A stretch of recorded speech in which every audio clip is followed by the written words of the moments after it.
with my life. More than anything this world can offer me. For I know that He alone can satisfy. Just to know He's leading in my life is worth everything that I might sacrifice.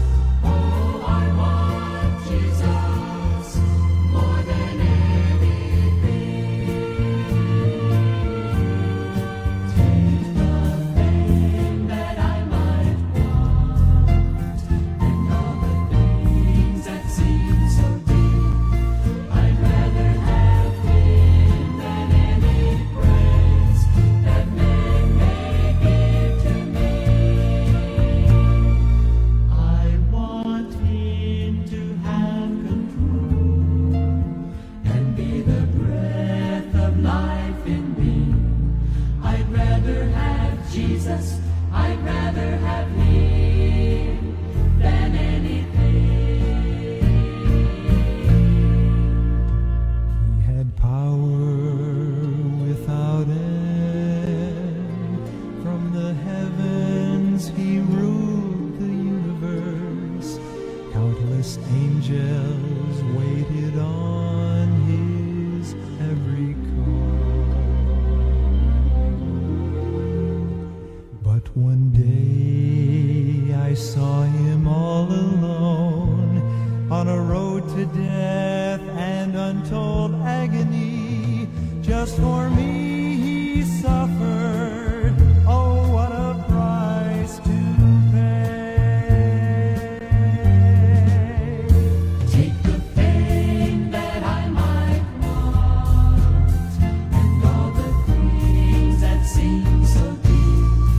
I'd rather have Him than any praise that men may give to me.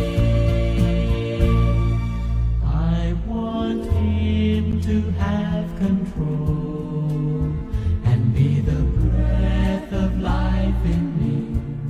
I'd rather have Jesus, I'd rather have Him than anything. As I go on through life with Him, there can be no other way. I want Jesus, I want Jesus. Oh, I want Jesus more than anything.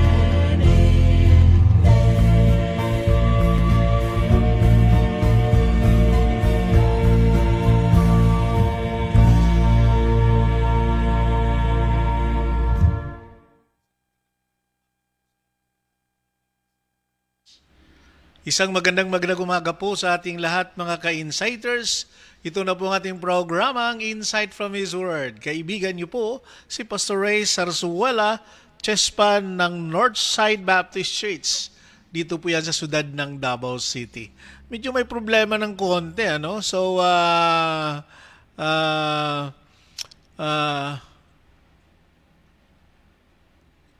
quality stream, ano? So, to Zen Topacio, magandang umaga sa iyo, Zen. God bless you. And to Nunoy Gaurana, God bless you also. And sa kay Jen Goltiano, good morning din, Jen. And may the good Lord bless you po. At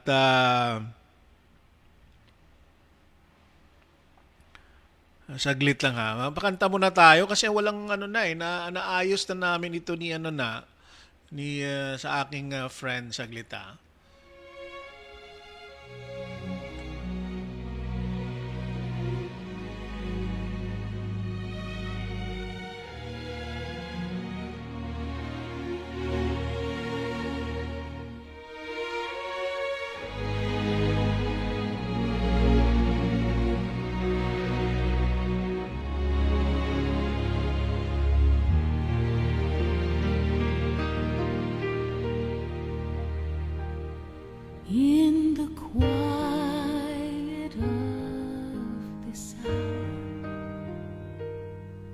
as I kneel before you now.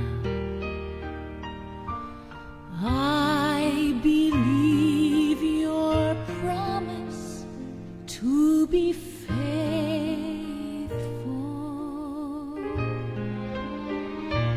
I don't always understand what your perfect will demands, but I learn to trust you more in your presence, Lord, in your presence. There is comfort in your presence. There is peace when we seek to know your heart. We will find such blessed assurance in your holy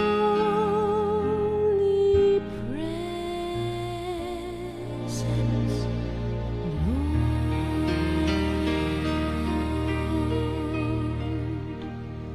There can be such sweet reward when we wait upon the Lord, as we take the time He gives His perfect wisdom to be found in Him alone. All our deepest secrets known, we're surrounded by His grace when we seek His face. In your presence there is comfort. In your presence there is peace when we seek the Father's heart.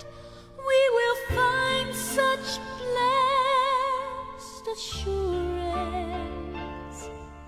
an ever open door to know our Savior more in the presence of the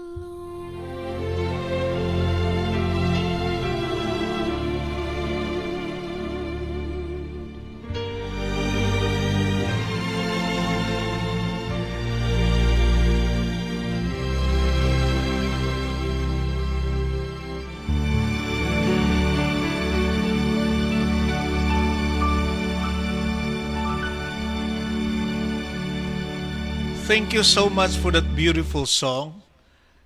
Good morning po sa kay Pastor Randy Ritisa and family dyan po sa Tibongco Fundamental Baptist Fellowship dyan po sa Tibongco, Davao City. Good morning, Doy. God bless you. And also to Brother June Aguelo ng Loreto. Dyan po yan sa Agusan del Sur. And to Merly Diaros, magandang umaga po. Dyan sa inyo sa Bacolod City, maying agagid. God bless you. And to Brother Sam Tiad, good morning, Sam. Kumusta dyan, no? Kumusta ang panahon dila sa Negros? And to Pastor Jerry Montesa na nasa New Corelia, Davao del Norte, good morning, Pastor. And to Ma'am Jovelyn Felicia Kilat Forones, magandang umaga din, Jove, from Palawan. And to Ma'am Rosa Sumelhig from New Corelia, Davao del Norte, good morning din. Sa kay Brother o kay Pastor Prado, Armar Prado. Nasa Manila ka pa, Mar. God bless you. Ang Compact 4 ata will be on the 18 na makaabot ng Canada. To my BMW, good morning, Heart. At sino pa bang ating mabatiin this morning? Na ano na, wala pa rin tayo sa Jen Goltiano. Good morning, Jen. And how are you? At ang ating YouTube channel ay may ano dito pero walang lumalabas, no? Wala pa ring lumalabas sa ating YouTube channel. Bakit kaya ito? Inaayos na namin to kahapon eh, no? So I hope na maibalik sana, ano? So saglit i-stop ko muna and then i-start ko muli. Yan, okay? So sana meron. Bossing Marsan Pitas, good morning. Okay, God bless you. Bossing, kumusta si misis mo? Okay, nag-ano na? Gumaling na ba? O magaling na? Good morning, Pastor. Wow, ang intern pastor ng officiating minister din kahapon, no? To Manang Nelba, Di Oka na nasa Cebu ngayon. Good morning, Manang Nelbs. God bless you diya sa Cebu. Yung meron na. Okay, at Manong Fred Beliana and Manang Nelly dira sa Bacolod City, good morning po sa inyo. Yan, so hindi pa rin natin hindi pa rin natin ma-view ang ating tawag nito, ang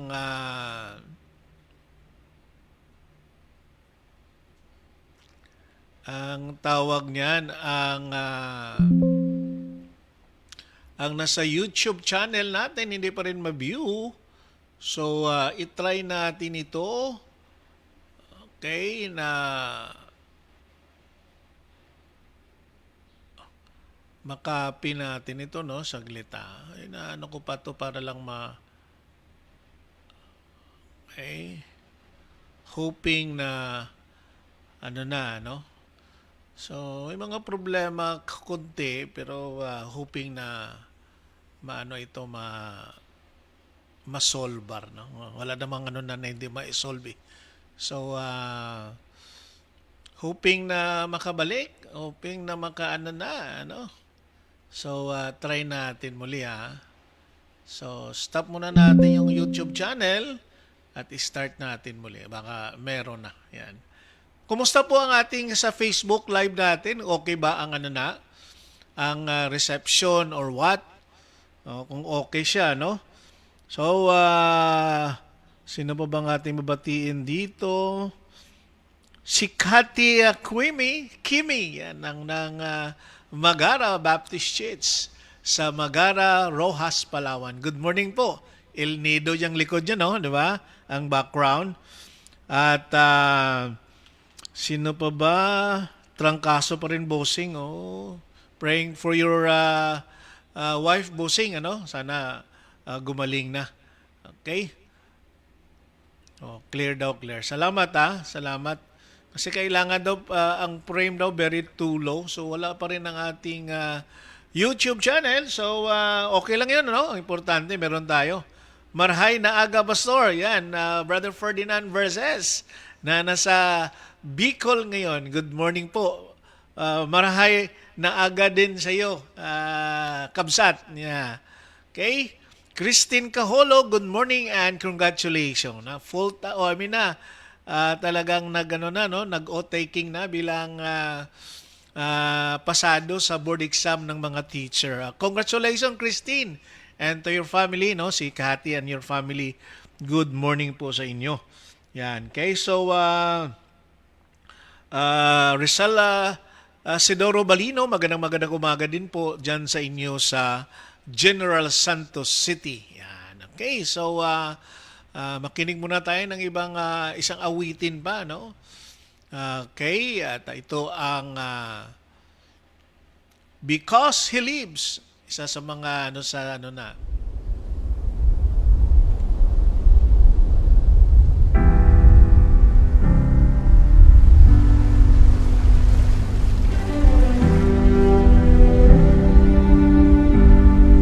To the Dilima family, dyan po sa Haro Iloilo, good morning po. I believe in the risen one. I believe I overcome by the power of his blood. Amen. Amen. I'm alive because he lives. Amen. Amen. Let my song join the one that never ends, because he lives.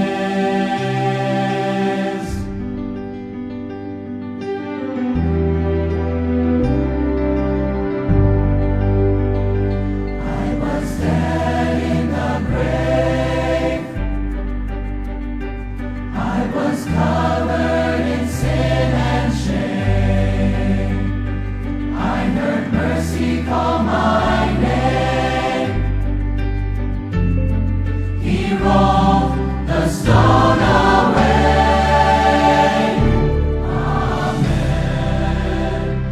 Amen. Amen. I'm alive because he lives. Amen. Amen. Let my song join the one that never ends. Because he lives, I can face tomorrow. Because he lives, every fear is gone. I know he holds my life, my future in his hands. Because he lives, I can face tomorrow. Because he lives, every fear is gone. I know he holds my life, my future in his hands.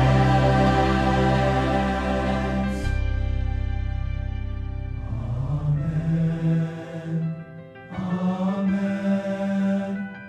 I'm alive because he lives. Amen. Amen. I'm alive because he lives. Amen. Amen. I'm alive because he lives. Amen. Amen. I'm alive because he lives. Because he lives, I can face tomorrow. Because he lives, every fear is gone. I know he holds my life, my future in his hands. Because he lives. Because he lives.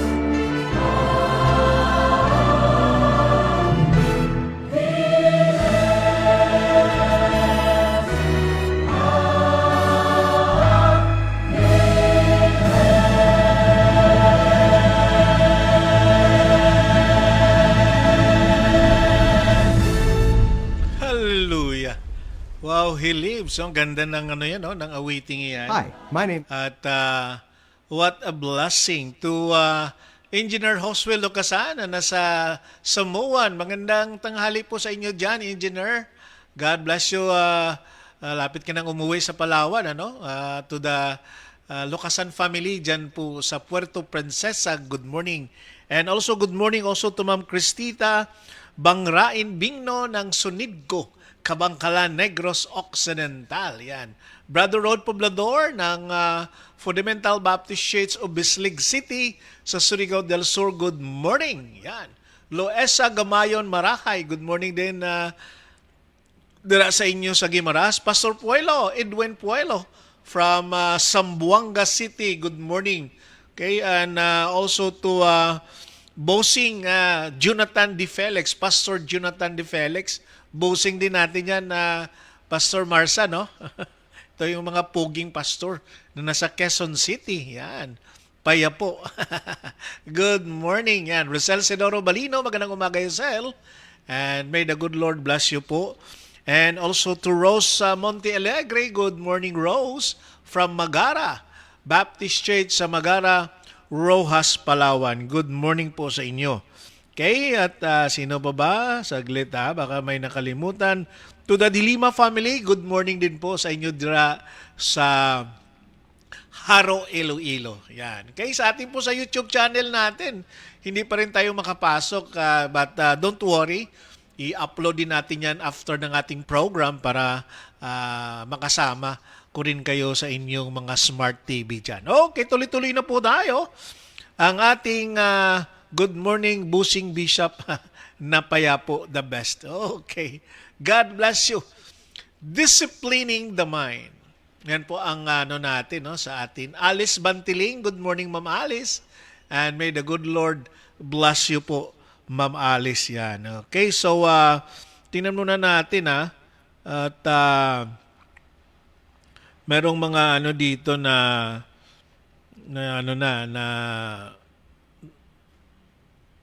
okay, si Ma'am Mary Glow from Ma'am Glow from San Jose Antique, good morning po.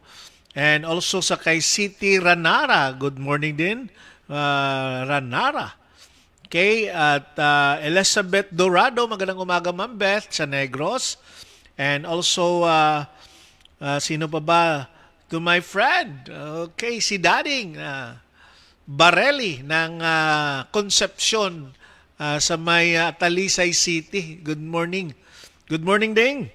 And also to Ruth Orquilias Igona, magandang umaga sa iyo, Ruth. And to Janet Kinlat, good morning din, Janet, na nasa Kidapawan siguro ngayon, And to Ma'am Leia Lucas, good morning din po, and may the good Lord bless you po this morning. Yan, okay?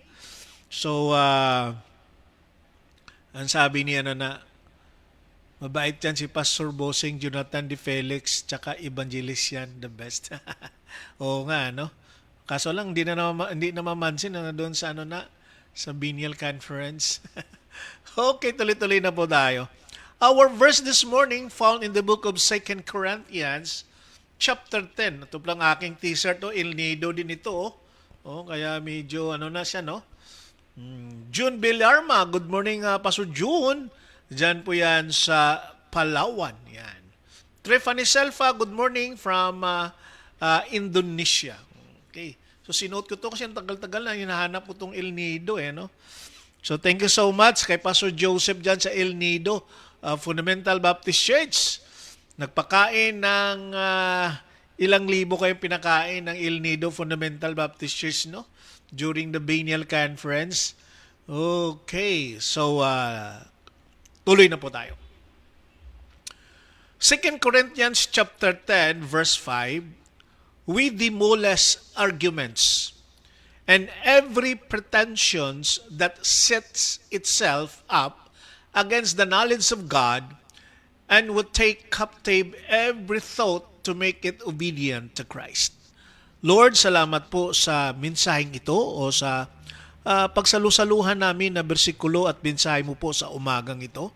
Salamat, Lord, na no one could stop us to broadcast o to go online in spite na hindi pa namin na-solve po ang YouTube. So, Lord, we pray that may your name will be glorified still. Salamat po sa mga sumusumaybay kahit na po sa replay mamaya sa YouTube. We pray for them, Lord. So, once again, Lord, give us wisdom. In Jesus' name we pray. Amen. Magallanes family, dyan po sa Guimaras, good morning. Sa Alibhon, yan, good morning. And also, sino pa ba ang ating babatiin dito? Nababati naman lahat, So, dyan po sa Magara, good morning muli. Sa San Vicente, Pastor Adad and Rema, good morning din sa inyo. At sa Samoa, dyan po sa Brother Ervel Vidal Yudi, good morning po. Sa Singapore, ang ating mga OFW, wherever you are, At salamat din po sa mga tumugon at nagpahiwatig na they're going to help us, especially sa coming uh, Dawn Baptist Bible Institute Grand Alumni. Gusto ko sana din na magano sa kay Pastor Pitas, kaso hindi daw siya doon eh. Pati si Pastor Felix. But maraming salamat po. No? Disciplining the mind. You know what in word Paul made this assertion to a church that was struggling with false doctrine and fleshly disobedience. Itong bersikulong ito. Sabi niya, we demolish arguments and every pretension that set itself up against the knowledge of God, and would take captive every thought to make it obedient to Christ. May mga problema na pumasok sa sorry pala kanina, nag-post ako na may technical pero naayos naman, no?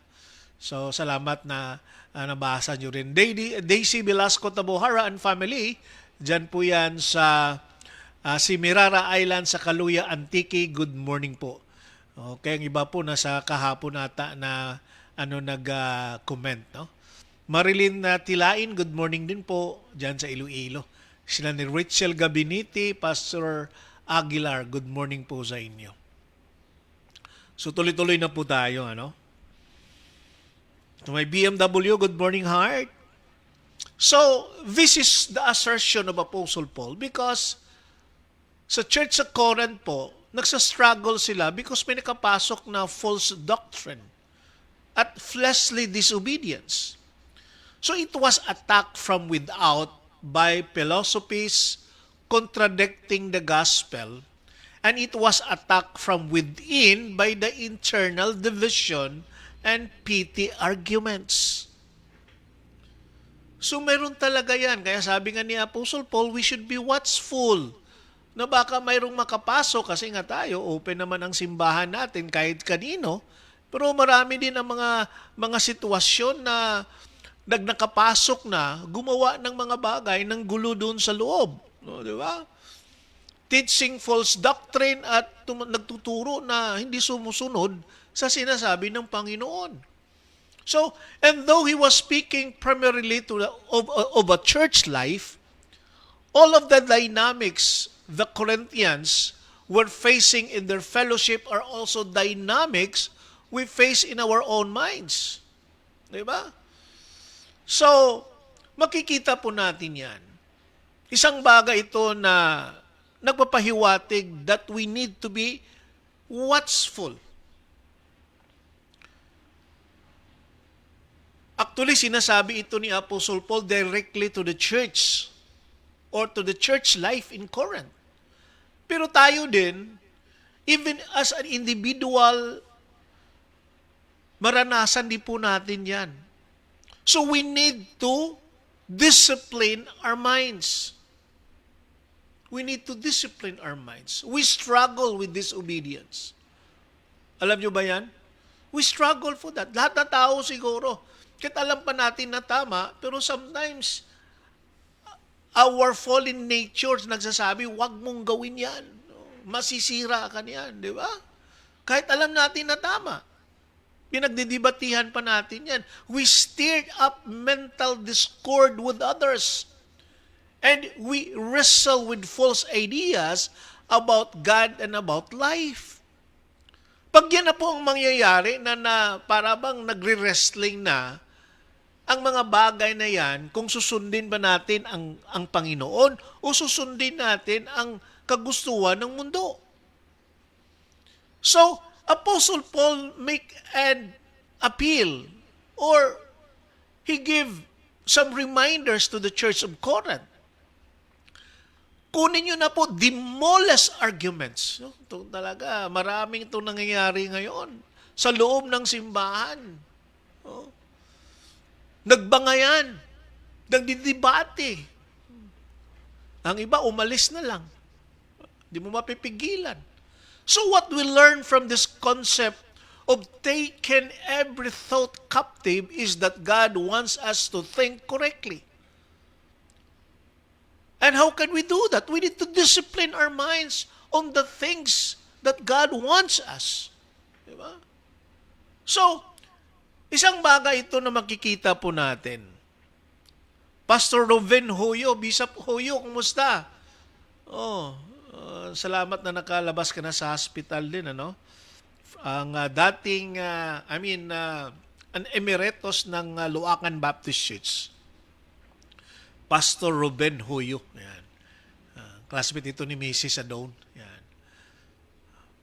Tifay Orquilia Samar, good morning din po. And to Lisel Mangana, good morning din Sel, from Simirara Island. Yan. So, He wants us to forsake the thoughts that are built on lies.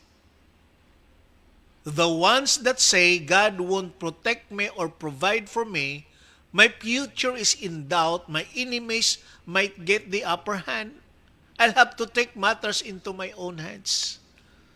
Alisin po natin yan. We need to remove that in our mind. Na ini-eject sa atin that God won't protect us or provide our needs. Mali po yun. Kasinungalingan po yun. Yan ang pumapasok sa inyong isip. As a child of God, you need to discipline your mind. Do not take the matters into your own hands. God wants us to embrace the truth. You know what? Sa mundong ito, marami na pong mga deceiver. At sabi nga ni Apostol, ang iba pumasok na sa simbahan. Nagpamembro na. Pero they create something that could ruin the work of God. Pero, alalahanin po natin, they could not victorious enough to fulfill what they desire because our God is a powerful God. And God could read their mind and even their thoughts. God is my Father and He holds me securely in His hand. So po, mali po yun. No? Kasi ngalingan po yun ang sinasabi ng kalaban that God will not protect us because of some reason, di ba? His people are my people and I will be fellowship with them forever. Yan po ang sabi ng Panginoon. His kingdom is only my citizenship with them forever. His kingdom is my only citizenship and eternity shapes my present. Hallelujah. So the mind must be retrained to accept these truths. We must eat, drink, and breathe them. Kaya kailangan natin i-focus ang ating mga isipan. So we need to discipline our minds. And let us not avoid yung mga argumento that it could not help us. Tingnan mo. Sa katagalan na argumento about Calvin o ano pa man dyan, ang iba umalis na. Di ba? Nakakalungkot po yun. Indeed, how can we do that? There are 4 imperatives na makikita po natin. Una, we must ask God to make us aware of our faulty thinking. Allow God. Tanungin mo ang Panginoon because He will going to lead you and He will going to teach you how na how. Pangalawa, we must ask His Spirit to conform us to His image. The book of Romans, di ba? Number 3, we must consciously deny the wrong things we think. And lastly, we must consciously replace those wrong thoughts with truth. Diba? So yan ang mga bagay. The 4 imperatives in order to discipline our minds regarding this. Diba?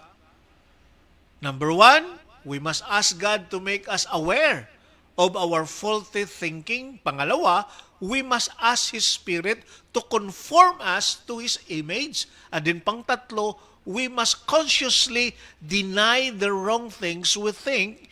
And lastly, we must consciously replace those wrong thoughts with truth. So the Word of God must shape us. It is the Word of God. It is not reading the book of kanino. It should be the Word of God that could change us, shape us into the image of God. Diba? So the Spirit of God must fill us, and the purposes of God must become ours. Our minds must be renewed. Because that is what in the book of Romans, chapter 12. Dennis Diboyan, good morning din. Magandang tanghali po sa inyo dyan sa New Zealand. And to Ma'am Rhea Abayan and the Abayan family dyan po sa Magara, Rojas, Palawan, good morning din po. And to Pastor Alan Clyde Galan na nasa Pabilla, Iloilo, good morning. So I hope and pray na makikita po natin dito, di ba? Sabi nga ng isang author, there is no salvation save in truth. And the royal road of truth is by the vine. Kaya we need to, Darrell May Bernadas, good morning din po. We need to watchful what we think. Kaya sabi ng isa, kung anong iniisip mo, ganun ikaw. Diba? Nakakalungkot po yun. So I hope and pray that this morning, we realize that we need to discipline our mind. Ang mga bagay po is based on our choices. So if we don't discipline our minds on the truth of the Scripture, then we will continue to disobey because that is our nature. That is our human being nature, disobedient. But now, we are new. Bago na po tayo sa Panginoon. He gave us new life. The old one is dead. So we need to discipline our mind on the things pertaining to God. Hallelujah. Okay? Arlie Nonoy Herbias Alonsagay, good morning din po sa inyo dira sa Kabangkalan City.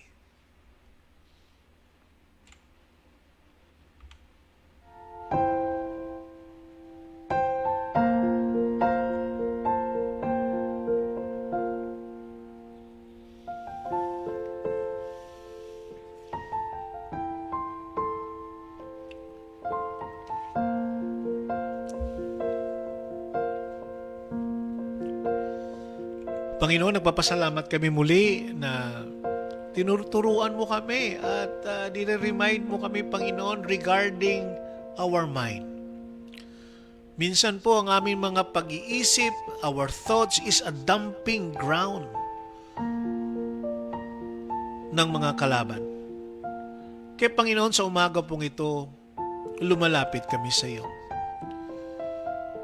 Humingi po kami ng tulong sa iyo, Panginoon, that we could detect ang mga bagay that could not help us in our Christian life. Lord, please help us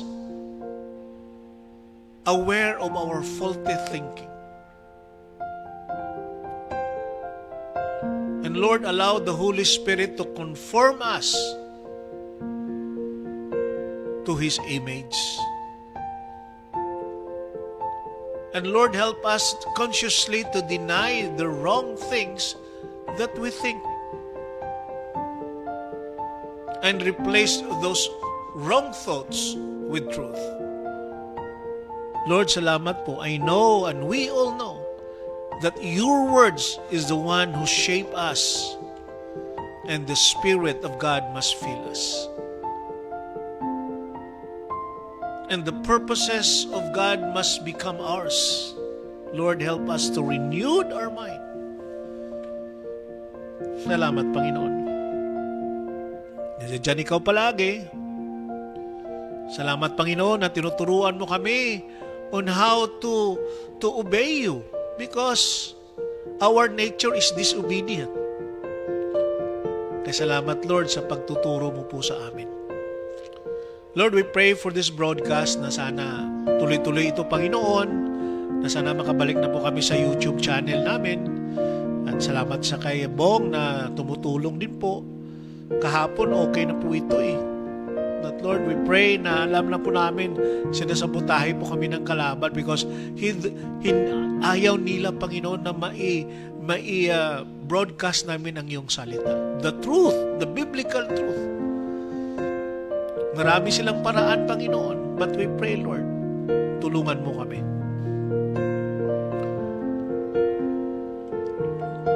We can glorify your name through your words. In Jesus' name we pray. Amen and amen. So maraming salamat po, Ma'am Lorena Palagana Sabado. Good morning din po sa Bukidnon. Pastor Rogel Bedra dyan sa Katiil, Davao Oriental. Good morning din po to Ma'am Annalyn Gaven Espia. Yan. Thank you for following us. Okay, so araw po ngayon ng Martes, August 5 na po tayo. Ingat-ingat po tayo ha. God bless you po. At sana po bumalik na po itong ating broadcast sa YouTube. So, sa lahat po ng mga nanonood at nakikinig at sumasama araw-araw sa amin, nagsishare ng program na ito sa kanilang mga Facebook, God bless you all. You fulfill what the Lord wants us, to spread His word around the world through this platform of ministry, Facebook and YouTube. Baka next time may TikTok na rin po tayo. So muli po, maraming salamat. God bless us all. I love you and ingat-ingat po tayo. When answers aren't enough, there is Jesus. God bless you. Bye-bye.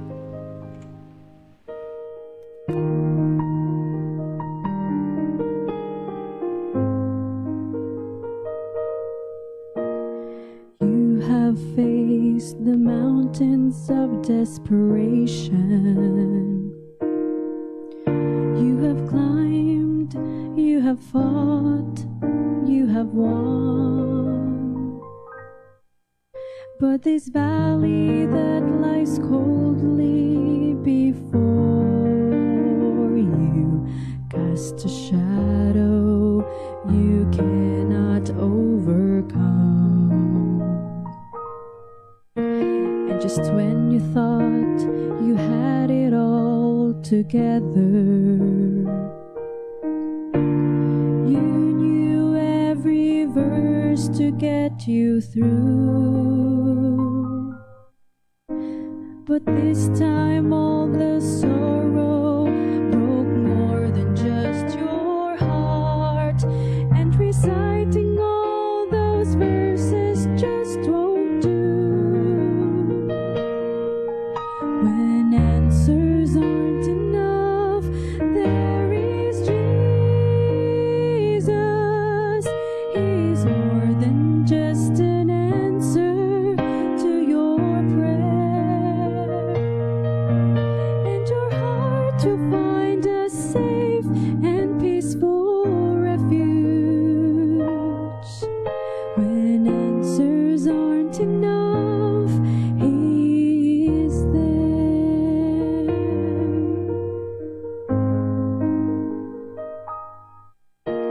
Instead of asking why did it happen, think of where it can lead you from here. And as your pain is slowly easing, you can find a greater reason to live your life triumphant through the tears. When answers aren't enough, there is Jesus. He's more than just an answer to your prayer, and your heart will find a safe